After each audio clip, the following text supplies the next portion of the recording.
Só dar uns comunicados aí. Nós estamos hoje aqui com um novo formato, o nosso fórum. Nós vamos ter uma presidência de cada mesa, rotativa a cada segunda-feira. E nós vamos começando hoje com o nosso presidente, Paulo Hermínio Penac, presidente do Cinca Paraná, e ex-presidente da ABAD, é quem vai presidir os trabalhos hoje. Na próxima segunda-feira nós teremos um outro presidente e assim sucessivamente nós vamos trabalhar nesse sistema de rotatividade. Cada presidente da entidade que está presidindo a mesa do dia, obviamente que poderá fazer um resumo de suas atividades em suas bases, na sua entidade, até para conhecimento geral de todos nós que participamos. Assim, para a abertura oficial desse nosso encontro, tem a palavra o nosso amigo Paulo Penac.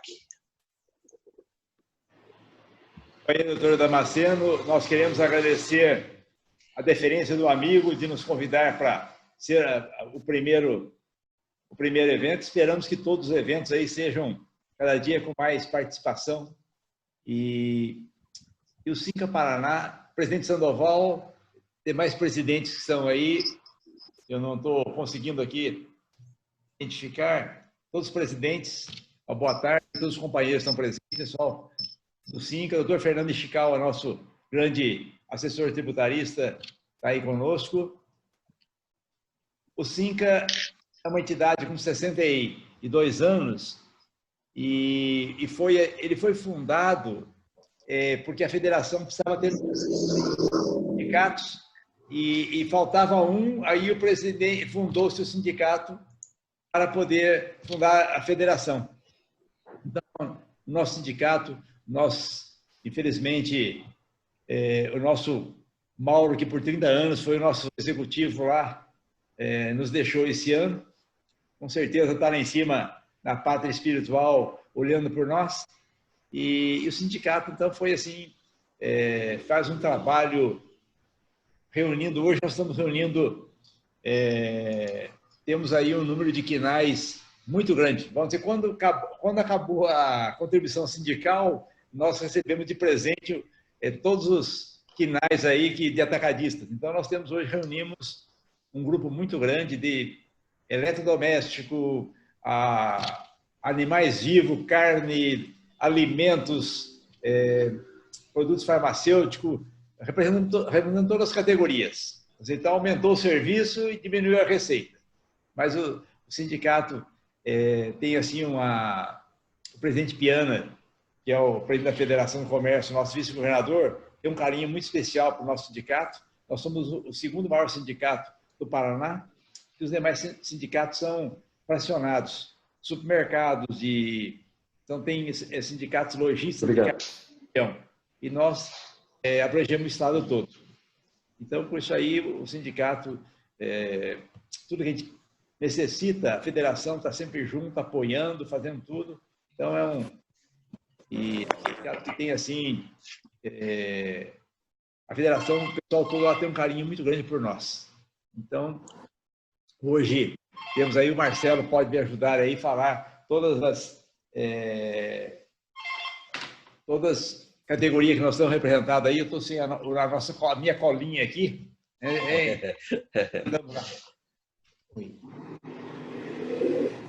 Nós temos também a higiene e limpeza, né?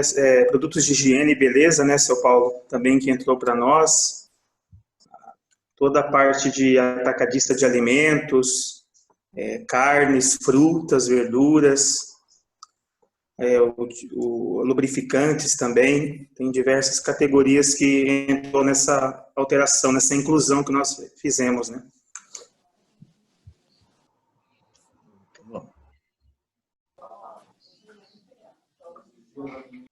Eu acho que o Paulo foi olhar o pica-pau. Eu tentei achar a minha colinha, mas não consegui achar aqui. A secretária para pegar minha cola aqui para vir da... É muito bom. Mas está aí o senhor e o doutor Fernando hoje, vão poder os dois jovens fazer toda... Vamos ver aí, esperamos que tenhamos boas novas aí, que a gente consiga... Passando as eleições, a reforma tributária, a gente possa mexer nessa reforma e tudo mais aí, reforma trabalhista, tudo que nós temos para mexer aí, administrativa, para fazer o governo deixa trabalhar um pouquinho mais, né? Muito bem, então vamos avante.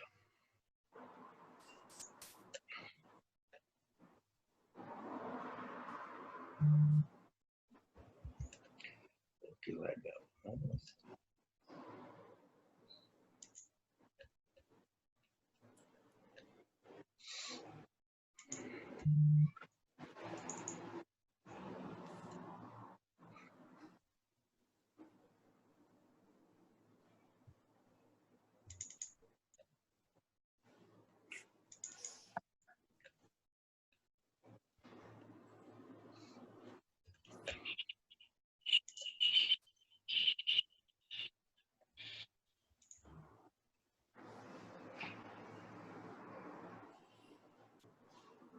Agora, hoje ela deu em mim aqui que eu me esqueci como é que ia fazer.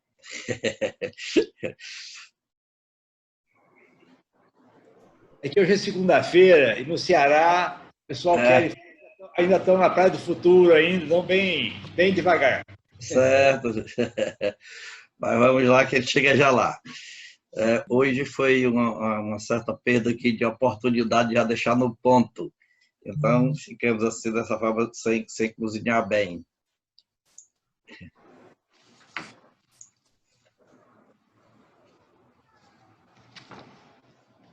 Nós vamos passar direto aqui para os slides.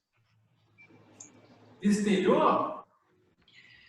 Muito bem, nós temos, olha, a reforma tributária, menos burocracia é igual a menor tempo e menor gasto. E também a reforma e a perspectiva para a economia em 2021. Foi alguns estudos que foram feitos exatamente nesse período em que a coisa está mais ou menos parada no Congresso Nacional. Haja vista que as eleições estão aí na mesa para discussão. Então, nós vamos fazer esse pequeno resumo desse estudo que foi feito agora por essa consultoria Ernst Young e a Global Endeavor, que traz exatamente esse panorama. Eles chegaram à conclusão que, se diminuir a burocracia, nós vamos ter menor tempo, né, com o trabalho de controle de compliance e menor gasto. E com isso chegaria ao final, ou chegaria a esse desiderato, uma aprovação da PEC 45 ou da PEC 110. Ambas trazem redução de tempo gasto com os empresários no controle dos tributos indiretos, principalmente. Então, eles chegaram à conclusão de que, aprovada a reforma tributária, seja pela PEC 45 ou seja pela PEC 110, não se falando naquela outra proposta que é aquela que só para desburocratizar os tributos, ficando cada qual em sua seara, o empresário brasileiro iria economizar 600 horas por ano só de compliance dos tributos indiretos, ou seja, 68% do tempo gasto hoje com o controle dos tributos, não é nem com recolhimento, é com o controle para chegar ao líquido a recolher. O brasileiro está gastando 60 horas, aliás, está gastando mais de 1.000 horas por ano e ele economizaria 600 horas ano. Então, qual foi a conclusão que eles chegaram? O Brasil, no que diz respeito à facilidade para fazer negócios, ele ocupa a 124ª posição entre 190 países no mundo. Pagamento de tributo, o Brasil fica quase na última situação. O Brasil está na 184, na 184ª posição, entre o Congo e a Guiné. Horas gastas no Brasil, com horas gastas para controlar e recolher os tributos, o Brasil é o campeão mundial. Ele ocupa a última posição com 1.501 horas por ano, 5 vezes a média da América Latina, que é de 371 horas por ano, e 10 vezes mais do que a média da OCDE, que é somente 158. Então, nós gastamos 1.500 horas por ano só para controlar as obrigações acessórias e chegar ao momento do recolhimento dos tributos no Brasil. Com a aprovação da PEC 45, da PEC 110, inclusive na forma em que está, conforme nós já dissemos, nós economizaríamos 600 horas por ano, ou seja, 68%. Nós teríamos os seguintes ganhos, com as obrigações sendo reduzidas: a automação de processo, ou seja, as propostas levam a que todo o procedimento compra e venda e as obrigações acessórias sejam automáticas. É preciso que haja uma unificação do modelo de emissão de notas. Então, você hoje tem diversos modelos de notas, é preciso que isso seja unificado num sistema só. A redução da gestão de processo de compliance, ou seja, facilitando o cálculo e o recolhimento, a obrigação de controlar ficaria bem menor. E a redução também da quantidade de entregáveis. Os entregáveis estão considerando as informações que as empresas devem prestar aos diversos órgãos de fiscalização, seja municipal, seja estadual ou federal. Então, esses órgãos, as obrigações hoje, que eles fizeram obrigações entregáveis, ou seja, obrigações acessórias, ela também seria reduzida. Então, com tudo isso, o Brasil ficaria mais competitivo, né? Mas dentro desse panorama, a Vanessa Canado, que nós já conhecemos bem, que é a secretária especial lá do Ministério da Economia, ele diz o seguinte, e aí nós precisamos analisar essa situação, a colocação dela. O novo tributo. Nós sabemos que o Congresso Nacional recentemente aprovou, aliás, derrubou o veto ao pagamento, o veto que o presidente da República tinha dado no momento da sanção da lei, em que desonerava os 17 segmentos econômicos para o pagamento dos tributos, aliás, da contribuição previdenciária, saindo da folha e passando para o faturamento. Então, ele vetou isso e terminaria agora no dia 31 de dezembro de 2020. O Congresso Nacional derrubou esse veto e, obviamente, não depende mais de sanção do presidente, já entra em vigor no bojo da própria lei diretamente pelo Congresso. Já é o Congresso que publica. Assim sendo, a partir de janeiro até 31 de dezembro de 2021, esses 17 segmentos continuam recolhendo a contribuição previdenciária sobre o faturamento. O que o governo segurou bastante foi exatamente no sentido de que pudesse criar esse novo tributo que a Vanessa comenta aí, e que o ministro disse que já tinha esquecido, tinha deixado para lá. Porém, os bastidores dizem que ele não esqueceu, que seria uma espécie de antiga CPMF. Então, ela agora disse que o novo tributo sobre pagamentos incidiria sobre todas as movimentações, e não apenas sobre as transações do comércio eletrônico, como afirma o ministro. Ou seja, eles não esqueceram. E qual é a moeda de convencimento que eles estão utilizando? É a Renda Brasil.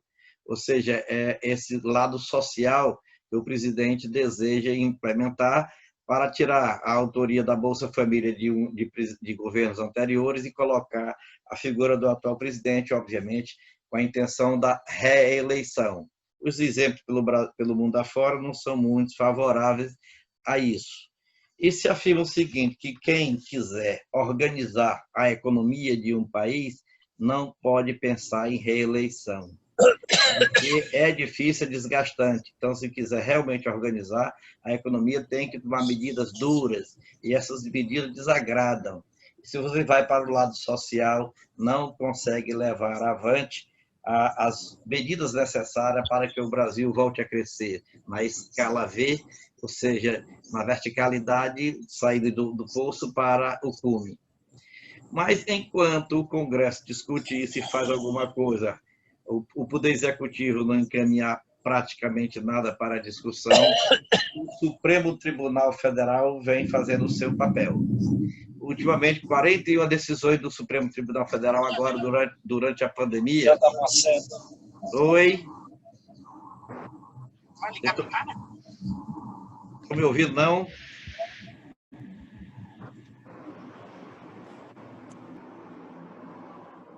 Não estão me ouvindo?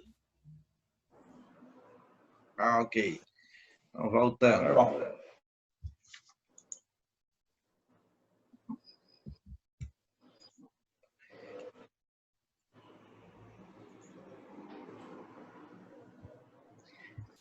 Para você ter ideia, é o seguinte, o Congresso, aliás, o Supremo Tribunal Federal, das últimas 41 decisões, 30 delas, tudo que eu digo respeito à questão tributária, 30 delas foram desfavoráveis aos contribuintes, 3 parcialmente favoráveis, somente 8 foram favoráveis, que foram discutidos salário, maternidade, taxas portuárias, corridas de cavalo, tributação dos ingressos, etc., franquias, consumo de energia elétrica, cartão de crédito, as férias indenizadas, se eram tributáveis ou não, um terço de férias, etc., etc.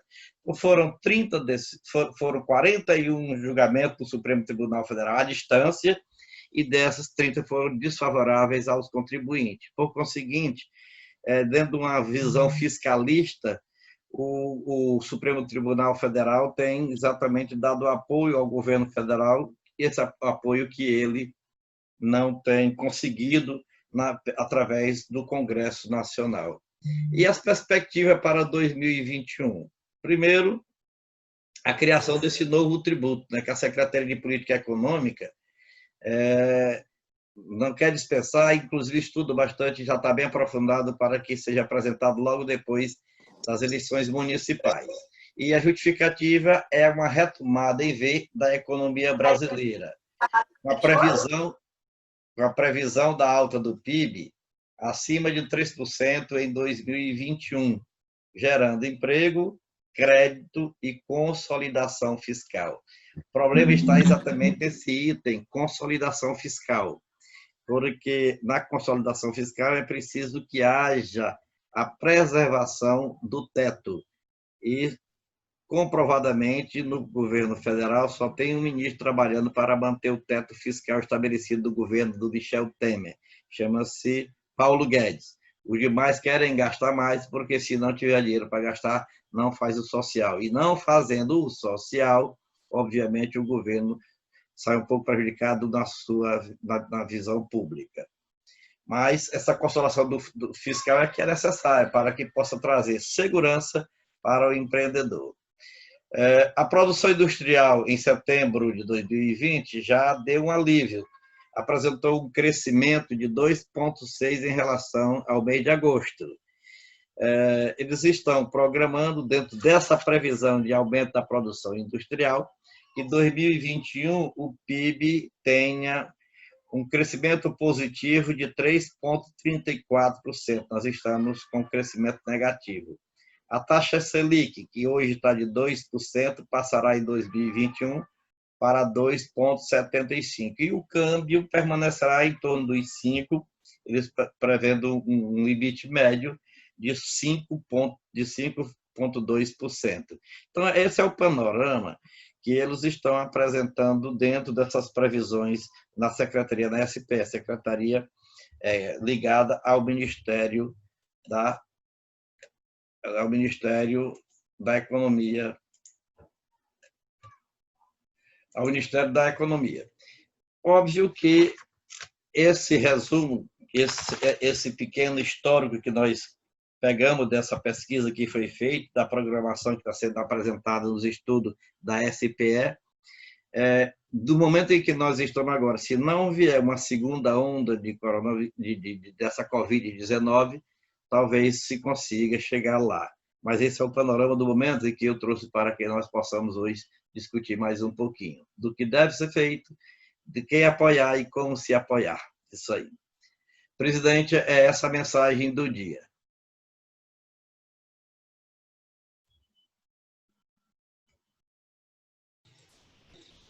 Esperamos que todos conseguimos aí fazer tudo isso aí para fazer o Brasil crescer. Acho que é muito importante que todos possamos fazer, esperando que os nossos deputados, senadores possam fazer e o presidente fazer com que o Brasil ande, porque nós precisamos andar. Porque, infelizmente, o que nós temos aí, a burocracia que nós temos aí, o que nós estamos pagando de tributos, fica numa situação, apanhamos muito de todos os países aí, como o companheiro posicionou, né? Nós estávamos participando hoje de um debate sobre a questão da CBS, a contribuição sobre bens e serviços, que vem da proposta do governo federal para substituir o PIS e a COFINS. E o problema todinho está vinculado ali, os estudos que chegou e por que deu uma paradinha na sua tramitação.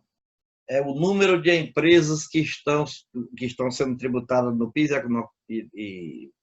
para o PIS e a COFINS sob o regime de lucro presumido. Esse número é muito alto e eleva a carga de 3,65% para 12%, e é onde está a celeuma e as negociações dos bastidores. Porque, na verdade, já chegaram à conclusão que nem reduzindo de 12% para 10%, se chega a uma média ideal sem o aumento da carga tributária. E mais ainda, é praticamente impossível a renegociações dos contratos hoje existentes dos prestadores de serviço para o repasse desse custo imediato, porque ele geraria um crédito na ponta para o tomador de serviço, mas, obviamente, que não se tem mercado na situação em que se encontra a economia para se repassar esse valor. Então, também a CBS ela deu uma paradinha no Congresso Nacional para maturação.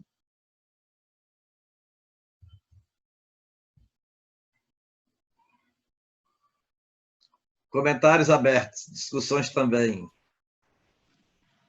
Doutor Fernando, o que o senhor pode colaborar conosco aí? Olha, acho que muito pouco a acrescentar, né, Sr. Paulo? Eu acho que uma das principais causas, né, além daqueles pontos, né, que precisaria buscar um ponto de consenso, né, a gente tem o problema das eleições, né? E eu acredito que é só depois das eleições, então, né, dia 10, né, que retoma a atividade lá da comissão mista, né? Mas eu acredito que temos, sim, uma grande chance de sair a reforma, né, para o ano que vem, né? E a grande vantagem que eu particularmente vejo é na parte de simplificação das obrigações acessórias, né? A carga tributária efetivamente não vai reduzir, né? A tendência é aumentar. Tem essa questão, por exemplo, do CBS, que vai bater também na própria proposta também da PEC 110, né? Esse pessoal, como nós, sociedades de advogados, nós pagamos sobre lucro presumido e temos uma carga, né, de 3,65. Né? Agora, se pular para 12%, mesmo que seja não cumulativo, né, realmente não vai se conseguir repassar, né, esse acréscimo para os clientes, né? Então, é um dos pontos também que merece muita atenção, né? E são diversos segmentos que apuram nessa modalidade e que sofreria esse grande impacto, né, que o doutor Damasceno citou, né? Mas eu acredito que é necessário, sim, é imprescindível, né, a realização da reforma tributária, né? E a reforma tributária em si, nós sabemos também que não vai resolver o nosso problema, né? Nós temos que repensar o tamanho do Estado, né? Então, logo na sequência, ou até paralelamente, era bom que a reforma administrativa também avançasse, né? Eu acho que hoje a gente tem como efetivamente diminuir o tamanho do Estado, né? Principalmente na área da atividade de fiscalização, arrecadação, que a gente tem assim maior conhecimento, né? Então, hoje, uma máquina que demandava 1.500 funcionários, agentes fiscais, eu acredito que dentro em breve que no máximo 300 pessoas teriam condições de tocar muito bem, né? Então, eu acredito que o simples fato de não haver, né, não estar havendo concurso público já está contribuindo, né, para a redução do tamanho do Estado, né? E vindo a reforma tributária, mesmo com a simplificação dos deveres acessórios, né, das obrigações tributárias, né, também vai diminuir, não só para os contribuintes, mas para o Estado também vai diminuir o volume de trabalho. Então, eu acredito que nós temos que trabalhar firmemente, né, no sentido de que essas reformas aconteçam de fato, né? São essas minhas considerações, seu Paulo. Nós temos, doutor Fernando, inclusive já algumas novidades. O Estado de São Paulo recentemente aprovou uma lei que foi chamada de pacote Dória, né, pacote fiscal do Dória, em que a Assembleia Legislativa deu ao governador, ao Poder Executivo, umas autorizações para que ele trabalhasse a administração tributária do Estado, concedendo, modificando isenções, modificando incentivos, reduções de base de cálculo. E dentro daquele panorama dos incentivos fiscais, que foi regulamentado pela Lei Complementar número 160, o governador Dória já estabeleceu uma prorrogação das isenções que terminariam este ano, já prorrogou para o dia 31 de dezembro de 2022. Então, 31 de dezembro de 2022, todas as isenções estão já dando ao empreendedor do Estado de São Paulo uma certa segurança do que diz respeito a não haver surpresas agora no próximo ano. Então, é isso que o empresário precisa, de ter uma certa segurança para que possa avançar com o seu negócio e planejar. Essa questão da desoneração da folha salarial, pagamento da contribuição previdenciária, que foi derrubado, o veto foi derrubado agora pelo Congresso Nacional, demorou demais. A moeda de negociação demorou muito e trouxe muita insegurança. Nós já estamos no meio do mês de novembro e como iria ficar isso, esses diversos segmentos, esses 17 segmentos, a partir de 1º de janeiro, se não houvesse uma estabilização do comportamento fiscal para o controle disso tudo. Então, ou seja, tem que trazer segurança para o empreendedor. O governo precisa de arrecadar, mas para arrecadar tem que dar o milho para a galinha dos ovos de ouro, porque senão não vai ter. E essa instabilidade é muito prejudicial.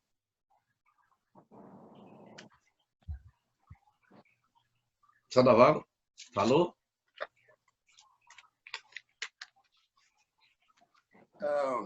A gente continua, como todos, né, nessa certeza. A gente sabe que o Estado é muito grande, é inchado, a maior parte é ineficiente. E a gente viu aí esse exemplo que o doutor Damasceno falou do Dória, quer dizer, lá atrás ele arrumou um jeito de aumentar a arrecadação via o que ele tinha de primavera tributária, de redução de base de cálculo, e ficou livre agora para mexer nisso, andou mexendo números, e agora o Damasceno está dizendo que ele prorrogou. Eu não sabia, boa informação. Eu não sei se para tudo, mas é uma boa informação. Mas o que nos incomoda é que, acho que o Paulo lembra, nós tínhamos aí um deputado chamado Germano Rigoto, depois tivemos um outro chamado Sandro Mabel, e depois o Raul. O Raul faz 30 anos que fica lutando com essa reforma. E a gente vai perdendo a esperança, e o Estado inchando. Todo mundo que entra novo não manda ninguém embora e traz aquela leva de servidor. Isso serve nas câmaras municipais, nas prefeituras, nas assembleias estaduais, no governo do Estado, de todos os estados, e no governo federal, principalmente na área do judiciário. Eles têm um orçamento próprio, então vota que vai gastar mais isso, vota que vai fazer não sei o quê, acerta o orçamento, não, tem que aumentar 1 bilhão. E eles têm coisas assim que, vamos dizer, só inchando. Eu acho que comentei com vocês em algum dia aqui antes da reforma trabalhista, um ano antes da reforma trabalhista, graças a Deus, o cara que é prefeito de Porto Alegre hoje, Trevisan, segurou na Comissão de Constituição e Justiça uma verba de 17 bilhões de reais para os anos vindouros seguintes para o Ministério do Trabalho, a Justiça do Trabalho, criar mais fórum, mais emprego, mais gente, mais isso, e ela não se paga. Isso não se paga. Quer dizer, naquele ano, 4 anos atrás, a Justiça Trabalhista tinha entregado 8 bilhões para os reclamantes, vamos chamar assim. Mas entrou aquele monte de gente reclamando, e sempre ganha. Foi 8 bilhões e meio. A Justiça custava 17,5, 18. Eles queriam mais 17. Quer dizer, quase passou, era mais no espeto para todo mundo. E isso acontece muito na área, no judiciário. Não tem limites. Vamos gastar, vamos fazer, vamos viajar, vamos fazer isso, vamos fazer aquilo. Trabalha pouco, não faz isso, não faz... Acontece em todas as áreas, mas principalmente no judiciário. E não tem controle isso. Não tem controle, porque todo mundo tem medo do judiciário. Tem medo do Superior Tribunal de Justiça, tem medo do Supremo. Então, ninguém põe a mão nisso. E a gente vai cada vez mais, você vê empresas se esgoelando, passa um ano, eu não estou falando nem do Covid, estou falando até a chegada do Covid. Passa um ano, passam 2, passam 3, o cara está espremendo, uma hora ele decide, eu não vou pagar mais o fisco, porque eu tenho que pagar os funcionários, eu tenho que pagar o fornecedor. E isso vem há muito tempo. Estou falando de empresas médias, pequenas, as grandes aprenderam como se livrar, como lidar com isso, a maioria, graças a Deus. Mas é uma coisa que vai só apertando, e aí vem, agora vai ter a reforma, agora vai estar assim. Eu tenho pena, por exemplo, de um cara igual o Hawley, porque ele é muito esperançoso, ele fez um plano espetacular, não só para a reforma, como para o crescimento do país, da forma que ele fez. Mas tem gente que não quer. E não quer, ou quer ganhar algum para ser contra, ou para... Olha, vou te falar, é desanimador. Agora temos esse Covid aí que custou aí quase R$1 trilhão aí, entre os benefícios e entre os empréstimos a fundo perdido, sabe? E o país está quebrado e a gente precisa dessa reforma, ela tem que acontecer. O que acontece agora? Agora um dos nossos aí comentou, só dia 10 de dezembro, depois do segundo turno, vão voltar ao assunto. Então, a gente perde demais. Desculpa, eu estou um pouco choroso hoje, mas é desanimador, sabe? É desanimador. A gente fica na mão dos políticos e sem eles a gente não consegue fazer nada. Tudo é movido por político. Tudo, coisas boas, coisas médias ou coisas ruins. Tudo é movido. E a gente tem que lidar com isso. Mas fica difícil. Aí tem eleição para prefeito e vereador. Pô, não tem ninguém em Brasília. Não tem, acabou só dia 10.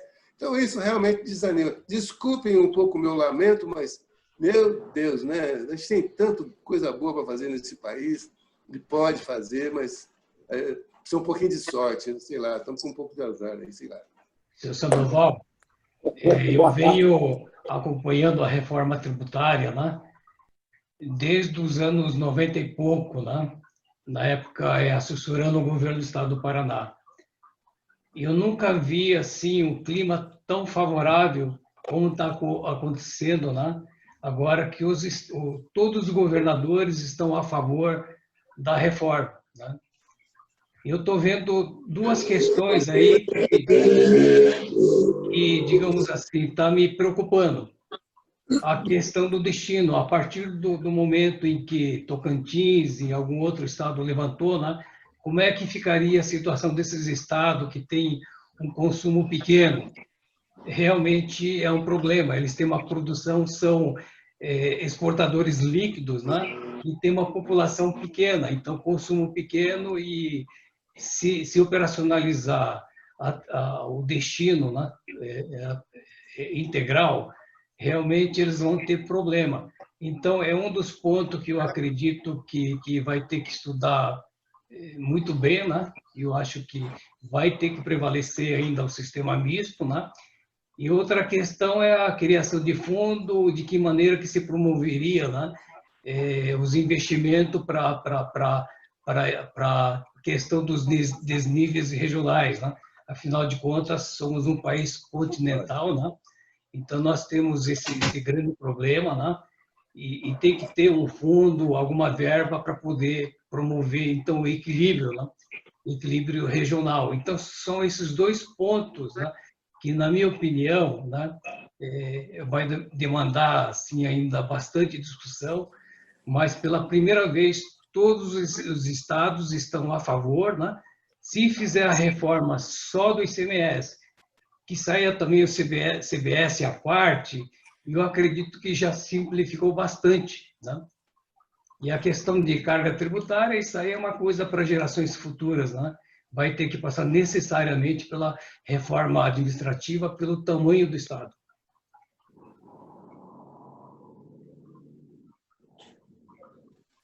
Acho que é fundamental a reforma administrativa. Eu pego Arapongas, 120 mil habitantes, tem 3.900 funcionários a prefeitura, é o maior empregador do município. 3.900 funcionários, se pegarmos aí que cada um tem 4 dependentes, 3 dependentes, são 16 mil pessoas, dá 13% da população de Arapongas estão pendurados na prefeitura. E nem metade disso daí não precisaria para trabalhar, para funcionar, porque tem muito funcionário lá que não faz nada, não quer trabalhar e não pode ser mandado embora. Tudo que foi mandado embora precisa ser readmitido. Então, é um absurdo. Então, nós temos que fazer uma reforma para que venha, nós podemos, em todo lugar do mundo, não tem essa quantidade de dependência e não pode ser dispensado. Quer dizer, qualquer empresa privada, ela tem quem funciona. Agora, do Estado, infelizmente, fica aí todos indo e não conseguimos se livrar daí dos maus funcionários. O doutor Fernando citou aí o estado do Tocantins, e nós vemos o seguinte, esse seu exemplo aí, Paulo, aconteceu na minha terra. Lá a maioria era agricultor, criador de aves, para abastecimento do comércio. A maioria passou a fazer concurso, na concurso é convidado a fazer concurso. Hoje a população basicamente operária vive trabalhando para o governo municipal ou para o governo estadual, e a produção caiu assustadoramente, porque a população nova não vai mais para a agricultura, então plantação zero, e a terra fica praticamente abandonada. Eu sempre critiquei, e disse que o resultado seria lá na frente, que essa questão da Bolsa Família. O lado bom da Bolsa Família, porque obrigavam na contrapartida a educação. Mas se analisar o interior do Brasil, as pessoas que viviam em pequenos sítios e que criavam, plantavam, e esse pessoal veio para o centro, para a cidade, e acha que aquele pouquinho de dinheiro que recebe, talvez é melhor ter uma família maior do que mesmo ter um local para trabalhar. Então, aquele pouco que recebe, aquele vale gás, vale não sei o quê, tudo isso era superior ao que ele ganhava na subsistência da plantação ou da criação de animais. Então, isso é um prejuízo muito grande para o Brasil, que precisa, toda essa história de dar gratuitamente é muito complicado. Nós precisamos realmente ver tudo isso. Quanto à questão dos estados de pouco consumo, doutor Fernando, é por isso que os estados não abrem mão da criação dos 2 fundos. O fundo para a exportação, para suprir a perda de arrecadação com a exportação, porque há, no caso, a não tributação, e o fundo de compensação por perda de receita em virtude da destinação para o final do tributo. Então, a reforma, tanto a PEC 45 como a PEC 110, prevê a criação desses 2 fundos, o de compensação e o de exportação. Então, é exatamente para suprir essa necessidade de um Estado não ficar em grande dificuldade. Agora, na minha opinião, nós resolveríamos muitos problemas do Brasil se acabássemos com a reeleição. Embora aumentasse um pouquinho o mandato do presidente da República, mas se ele não pudesse ser reeleito, nem o governador pudesse ser reeleito, nós teríamos uma administração pública mais honesta e menos interesseira, ou seja, talvez o interesse público ficasse um pouquinho acima do interesse individual, do interesse privado. Mas a pessoa já entra no mandato, do dia seguinte já está preocupado com a sucessão, tira fulano de tal porque está aparecendo na mídia, porque se ele aparecer na mídia vai concorrer comigo na minha reeleição. Tira Beltrano dali, derruba daqui, não interessa a meritocracia, interessa a política por si. Então, se o Brasil mudar nessa reforma, havendo a reforma política também, E essa questão do mandato ser um só e não haver reeleição, eu acho que nós já conseguiríamos diminuir muito os problemas do Brasil. Então, boa tarde a todos aí. Boa tarde, Ailson. Cristina mandou um recado para vocês aí, que ela não pôde participar, porque a Cristina está de Covid. E ela está saindo do Ceará também está passando bem. Então, mas graças a Deus está passando bem, mas ela precisa, não pôde participar hoje. Esse debate aí, eu acho, da reforma tributária, isso tudo, o que o Sandoval acabou de falar aí, a gente vem lamentando isso ao longo do tempo, né?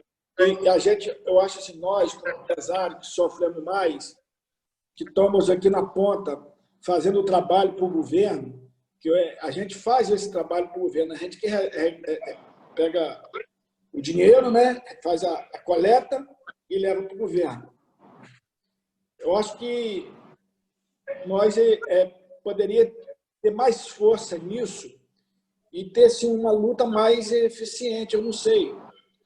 Tá? Eu vejo o seguinte, que nós sabemos o que precisa ser feito, nós já vimos um comentário, eu pelo menos já vi, de vários deputados falando que e parece que a coisa não tem esse interesse que a coisa roda. Acabou de falar aí o nosso amigo, aí, o deputadista, aí, esqueci o nome dele agora no momento, que está aí, falando sobre a questão dos governadores estão muito alinhados para ser feita a reforma tributária.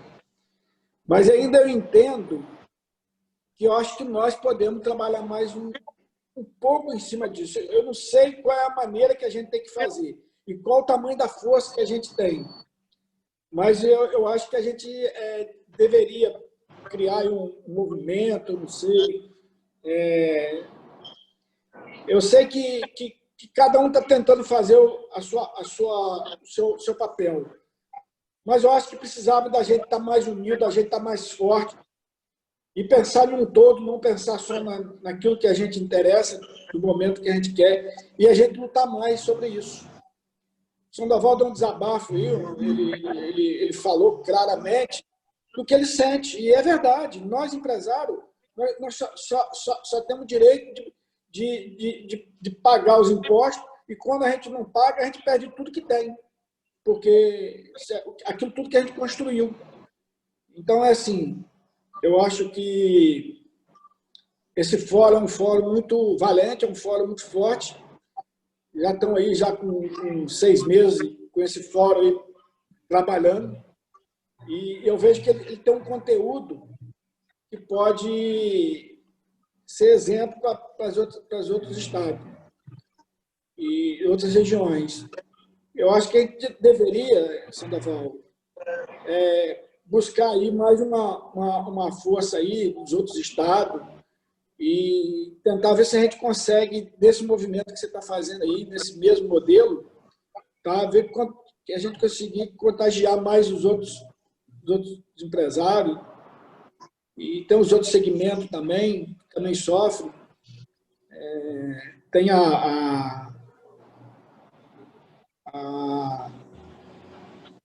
eu estou meio ruim, que a cabeça minha está pensando, está lento, porque eu acabei hoje tomando um remédio errado aqui, eu estou meio...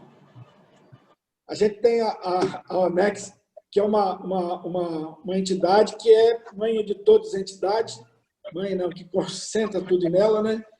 Eu acho que a gente poderia provocar mais um cadinho, perturbar de uma maneira mais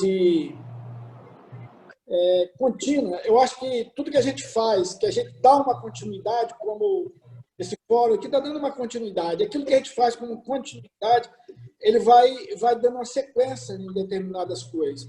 Eu acho que a gente poderia trabalhar mais firme em cima da reforma tributária, numa sequência. Tá? Não perder isso. O Damasceno aí fala muito claro sobre isso aí. Eu acho que a gente poderia trabalhar mais isso, entendeu? Botar isso como ponto principal.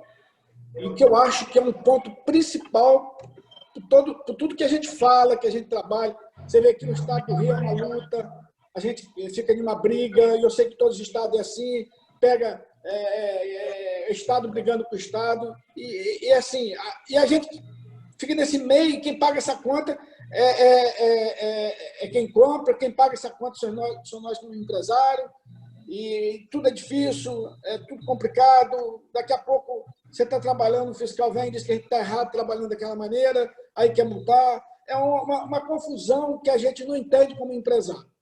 Então, acho que nós temos que criar esse modelo que hoje está aí, que foi desenvolvido, esse fórum, através do Sandoval, através do Macedo aí, eu acho que a gente poderia fazer esse mesmo modelo em cima da reforma tributária. Criar um movimento, criar esse movimento para criar uma onda maior e a gente trabalhar firme em cima da política, em cima dos deputados. Eu acho que a gente tem que procurar as forças que a gente tem e trabalhar com as forças que a gente tem para a gente fazer essa mudança da reforma tributária. Senão a gente vai ficar só se lamentando, só chorando aqui e não vamos resolver nada. Eu estou fazendo essa provocação porque nós temos força para isso. Nós não sabemos usar a nossa força. Se a gente souber usar a nossa força, todos nós usar a nossa força, o nosso poder, que a gente tem na mão, que nós não reconhecemos, que a gente precisa reconhecer mais, no sentido de fazer aquilo que é melhor com o todo. E eu acho que a gente tem que brigar nisso. Meu ponto de vista nisso tudo, da reforma tributária, eu acho que é nós que temos que fazer o movimento, porque quem interessa melhor para esse produto somos nós. Então, somos nós que vamos ter que fazer esse movimento, somos nós que vamos ter que brigar, vamos ter que discutir, debater. Aqui no Rio de Janeiro, nós aprovamos uma lei que é do incentivo do atacado e do distribuidor, e ela foi muito, como se diz, discutida no âmbito até do Ministério Público. Então, hoje, a gente tem segurança com essa lei, porque ela passou por todos os setores que tinha a responsabilidade de falar sobre atestar essa lei. Resumindo, tá?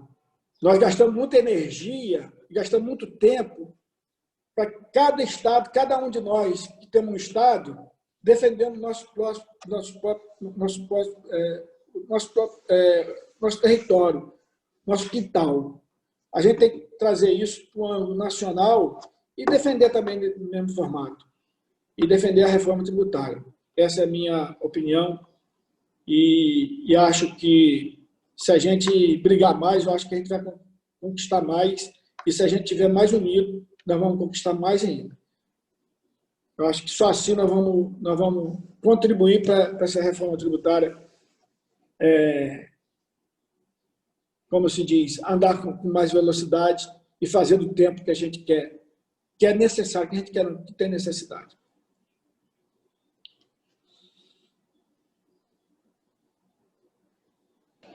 Companheiro Joilson, a ABAD vem, desde a minha época, de 99 a 2004, batalhando. Tivemos, naquela época, já se falava na reforma tributária e tudo mais. Então, vamos dizer, já tem aí há 30 anos que estamos falando de reforma tributária e tudo mais, e, infelizmente, nós não conseguimos. Hoje, como diz o Raul, é um manicômio tributário que tem, assim, muitos estados com vantagens, muitos estados que trabalham para ali. Dizer, nós aqui na área do Sul, Sudeste, o Rio de Janeiro está com essa vantagem. Que eu saiba que o resto dos atacados de Minas, não posso falar. Aqui, o Rio Grande do Sul, Santa Catarina e Paraná, apenas reduz a base, dando menor crédito para o cliente, mas não temos nada de incentivo, nada. E já há muito tempo nós estamos trabalhando para conseguir alguma coisa. Nós vamos pegar, como o companheiro falou, pegar nossa parte, a turma política nossa, pegar os nossos deputados, nossos senadores e fazer a coisa mudar. O Sandoval lembrou muito do Rigoto, que foi um grande parceiro do Raul na reforma tributária. Depois ele foi governador do Rio Grande do Sul, tentou botar a casa em ordem, não foi reeleito porque ele trabalhou tal, não conseguiu fazer. O Rio Grande do Sul está numa situação delicadíssima financeira lá. Quer dizer, cada bem-vindo aí, o PT passou lá por baixo e fez uns estragos razoáveis lá e agora está capaz de ganhar agora no Rio Grande do Sul a jovem que foi candidata a vice-presidente no ano passado, capaz de ganhar em Porto Alegre agora, vamos dizer, apanhar, e vai voltar agora, está liderando as pesquisas lá. Então, a gente fica assim, desanimado de ver assim, a política, por mais que a gente faça tudo mais. Tem uma historiazinha, vou contar uma historiazinha. Na época nossa, nós fomos a Brasília e fomos lá falar sobre reforma tributária, e vai daqui, vai, não vai. Aí foi marcada uma audiência com o relator da reforma tributária. Aí um senhor senador, né, e chegou lá, eu não podia ir, o Geraldo Caixeta foi lá. Ele falou para o Geraldo assim, Abade tem que ter bolso fundo. Aí ele saiu da sala, o Geraldo falou assim, o que é esse bolso fundo? Esse bolso fundo aqui é vocês pôr a mão no bolso e colocar aqui. Quer dizer, naquela época, tinha lá incentivos para comércio, indústria e agronegócio. Quer dizer, só pediram para nós 8 milhões de reais. 1 milhão de letra. Não tem um tostão. Só aí, Marquinhos, assim, eu arrumo dinheiro. Eu falei, não, só aí, a Abade tem dinheiro. Nós somos contra qualquer incentivos fiscais. Não tem, fora. E não fizemos nada. E aí acabou saindo, ficou só... tiraram o comércio lá, tirou o atacado lá, saiu de lá, ficou só indústria e serviço. Então, é assim. Quer dizer, então, é vergonhoso os nossos políticos. É assim, de ficar... A gente quer ser honesto, não é fácil nesse país, não. O Rui Barbosa tinha razão quando dizia que o honesto teria vergonha de ser honesto. Mas está aí, nós estamos nessa situação. É isso. Joilson, a sua colocação, mestre, é de grande importância. Inclusive, nós conversando no decorrer desta semana, nós mudamos o formato do nosso fórum de debates, Fórum Interestadual de Debates, o nome dele já é interestadual, e nós, conversando com o Paulo Penac, hoje ele está presidindo essa mesa, então nós vai ter uma rotatividade exatamente para nós atingirmos as regiões espalhadas pelo Brasil. Então, a cada semana, será convidado um presidente de entidade, ou a pessoa que ele indicar da entidade, um diretor, para presidir a mesa de debates. Hoje é o Paulo Penac, do Paraná. No próximo domingo eu sei quem é, o presidente da ADES, do Rio de Janeiro. Então, ele vai estar lá presidindo. Eu estou logo comunicando, né? Nessa da Roca, pode ser que queira desistir. Então, o amigo já fica convidado na próxima semana, na abertura do encontro, faz uma apresentação da entidade que preside, os principais gargalhos, etc. E depois nós trazemos sempre um tema para debater. Eu tenho trazido a apresentação dos temas que estão em voga no decorrer da semana, mas também nada impede que nós tragamos temas novos ou então pessoas convidadas para participar. O importante é abrir exatamente esse debate sobre essa importância. Ora, o senhor falou do Rauli. O Rauli, só com essa proposta que hoje é a 110, está com 16 anos. Só com esse texto da 110. Porque ela começou a tramitar em 2004. Então, agora recebeu o número 110, mas já teve tanto número, para você ter ideia. Então, mas por quê? Porque o governo federal, que tem bastante força, faz a reforma que interessa. Fez sempre a reforma que interessava para o governo federal. Por isso que não apresenta proposta nenhuma. Quando muito, atrapalha o que está sendo feito.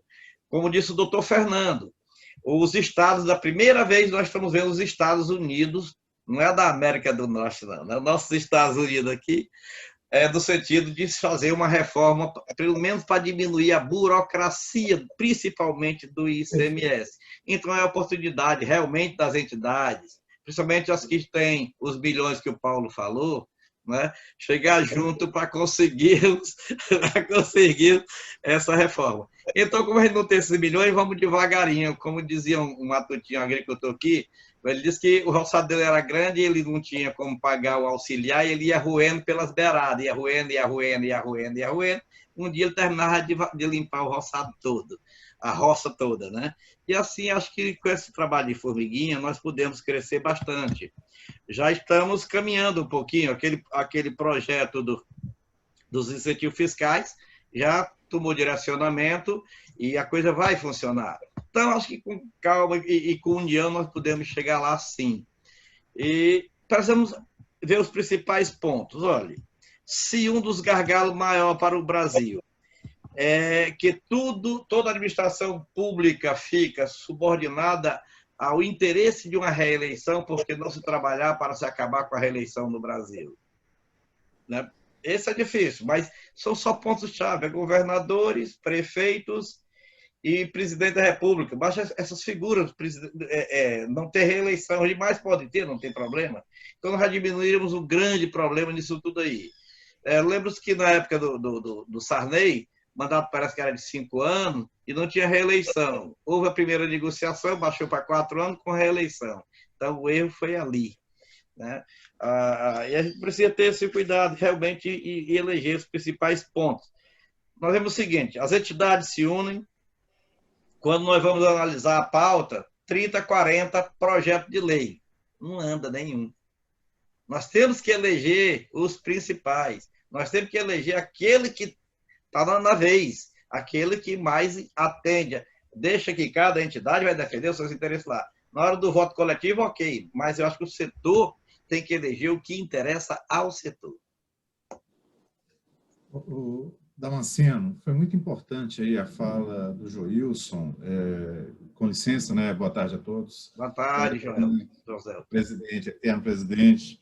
Olha só, Minas também não temos benefício, né? A gente luta aqui com o que nós chamamos de TTD, que é um regime, aspas, que nos permite apenas mudar o momento de recolhimento da substituição tributária. E a gente tem conversado muito aqui na diretoria quanto às questões que envolvem a sua fala, Damasceno, que é a da desburocratização, da simplificação do trato, né, das organizações com o governo. Isso, por si só, a gente tendo aí uma união, sem entrar em questões que eu acho que vão ser sempre difíceis entre estados e qualquer coisa, mas, assim, a gente viu o governo de vários estados aí vir com a substituição tributária, depois a gente viu Santa Catarina aí sair fora da substituição tributária, outros estados estão aumentando a substituição tributária, e assim, produto com substituição, produto sem substituição, e cada vez mais a gente entrando nesse imbróglio que traz para os nossos setores fiscais uma questão muito penosa de interpretação. A gente fica sempre à mercê de cobrança de tributos por passivos que são descobertos a todo momento. Então, Joilson, dentro dessa sua importante fala aí, e complementando a do PENAC, o que eu acho que seria uma pauta importante da gente trabalhar, e tenho certeza que o Paulo César tem essa em mente, seria essa da gente ter uma união entre os estados para diminuir a burocracia, sabe? Isso tem sido um trambolho na vida das empresas, Damasceno. E Minas quer partir para esse caminho. Muito bem. Gente, eu vou precisar sair, que eu estou com outra reunião aqui, estou esperando aqui, mas eu acho assim, eu entendo que essa luta é uma luta que já vem há tempo, mas nós temos que criar uma estratégia de como nós vamos vencer essa luta, de que maneira nós vamos vencer. Damasceno, fico muito obrigado aí por ser confiada da próxima reunião eu presidir, mas como eu vou falar, nós temos que criar uma estratégia que seja de ponta a ponta, de que maneira que nós vamos vencer isso aos poucos. Agora, nós não podemos recuar, nós temos que sempre ir para frente, sempre ir para frente. Eu acho que é isso aí que vai fazer nós ser reconhecido e importar isso até para a questão política. Mas aí eu quero dar um tchau para vocês, uma boa tarde, mas eu vou precisar sair, tá bom, gente? Obrigado aí, tá bom? Então, confirmado segunda-feira, perfeito? Wilson, e ó, você está dando uma semana. Para mim, ele começou o final de semana que eu ia estar na mesa hoje. Você tem uma semana para preparar a coisa aí, tá bom? Para preparar. Foi mesmo. Eu vou jogar, vou chegar aqui para a Cristina, eu vou presidir lá. Agora você traz tudo para mim resolver com o pessoal lá. Valeu, Joilson. Obrigado, amigo. Falou, um abraço para vocês. Mestre Paulo. Tudo bem. O companheiro está aí. Então, eu acho que estamos aí. Alguém mais quer colocar alguma coisa? Estamos aí 1h10. Temos alguma colocação mais? Nós estaremos aí na segunda-feira que vem ouvindo o doutor Damasceno e toda a equipe aí e com a sabedoria do companheiro Joilson do Rio de Janeiro aí. Doutor Damasceno, algo mais? Muito bem. É só dizer tchau e eu desligo. Companheiros, boa semana para todos. Deus abençoe. Uma ótima semana para todos. Tá bom? Os que estão Valeu, Paulo. Tchau. O vídeo aí, se cuida, a Cristina também. Todos aí que fiquem bem. Tá? Muito abraço para todos. Tchau, tchau.